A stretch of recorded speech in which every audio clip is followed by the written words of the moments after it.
வங்கி பணம் கொள்ளை தொடர்பாக விழுப்புரம் புதிய பேருந்து நிலையம் அருகே உள்ள தங்கும் விடுதிகளில் போலீசார் தீவிர விசாரணை மேற்கொண்டுள்ளனர். இது தொடர்பான கூடுதல் தகவல்களை எமது செய்தியாளர் கோபிநாத்திடம் கேட்கலாம். கோபிநாத், சொல்லுங்க, விடுதியிலிருந்து தங்கியிருந்து சென்ற மகாராஷ்டிரா மாநிலத்தைச் சேர்ந்த நபர் மீதான சந்தேகம் போலீசாருக்கு வந்திருக்கிறது.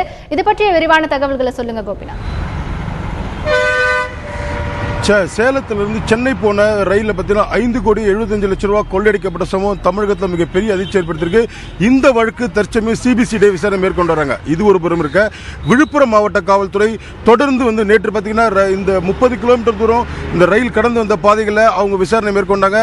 அதில் முக்கியமான எந்த ஆதாரமும் கிடைக்கப்படாத நிலையில் இந்த 30 கிலோமீட்டர் தூரம் இந்த பகுதியில் செல்போன் பயன்படுத்தினோட விவரங்களை தற்சமயம் சேகரித்து வராங்க. இதுக்கு அடுத்தபடியாக பார்த்தீங்கன்னா காலை முதலே விழுப்புரம் மாவட்டத்தில் இருக்கிற அனைத்து விடுதிகள் பார்த்தீங்கன்னா விழுப்புரத்துலேருந்து சின்ன சேலம் வரைக்கும் இந்த ரயில் பாதை பகுதிகளில் தங்கியிருக்கிற தங்கும் விடுதிகளில் காவல்துறை அதிரடி சோதனை மேற்கொண்டு வராங்க. இந்த சோதனையில் பார்த்தீங்கன்னா விழுப்புரம் மாவட்டத்தில் 300க்கும் மேற்பட்ட விடுதிகள் இருக்கு. அந்தந்த காவல் நிலையங்களுக்கு உத்தரவிடப்பட்டு தனிப்படை காவல்துறையில் அந்த பகுதியில் விசாரணை மேற்கொண்டாங்க. இனி இல்லை, நம்ம நிற்கிற பகுதி பார்த்தீங்கன்னா விழுப்புரம் புதிய பேருந்து நிலையம். இந்த விழுப்புரம் புதிய பேருந்து நிலையம் அருகே இருக்கிற ஒரு தங்கும் விடுதி பார்த்தீங்கன்னா ஒரு முக்கியமான தங்கும் விடுதி.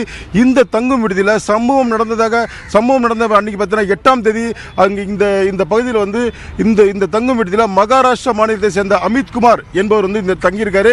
இவர் இந்த பதிவில் பார்த்தீங்கன்னா இவர் எந்தவித செல்போனையும் கொடுக்கல. அவர் அந்த கொடுத்துருக்க ஒரு வீடு மட்டும் தான், வீடு அந்த அவர் மாநிலத்தை மட்டும் தான் அட்ரஸ் கொடுத்துருக்காரு.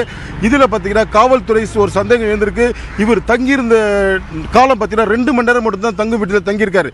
இது குறித்து தற்சமயம் விழுப்புரம் தாலுகா காவல்துறையினர் இந்த பகுதியில் அந்த ரெஜிஸ்டர் அவங்க கைப்பற்றிருக்காங்க. அதே போல பார்த்தீங்கன்னா இங்கு பதிவு செய்யப்பட்ட சிசிடிவி கேமரா அந்த பதிவுகளையும் தற்சமயம் காவல்துறை கேட்டிருக்காங்க. இதன் அடிப்படையில் இவர் யார், இவர் ஏற்கனவே இங்கே தங்கியிருக்காரா அப்படின்ற தொடர்ந்து விசாரணை மேற்கொண்டு வராங்க.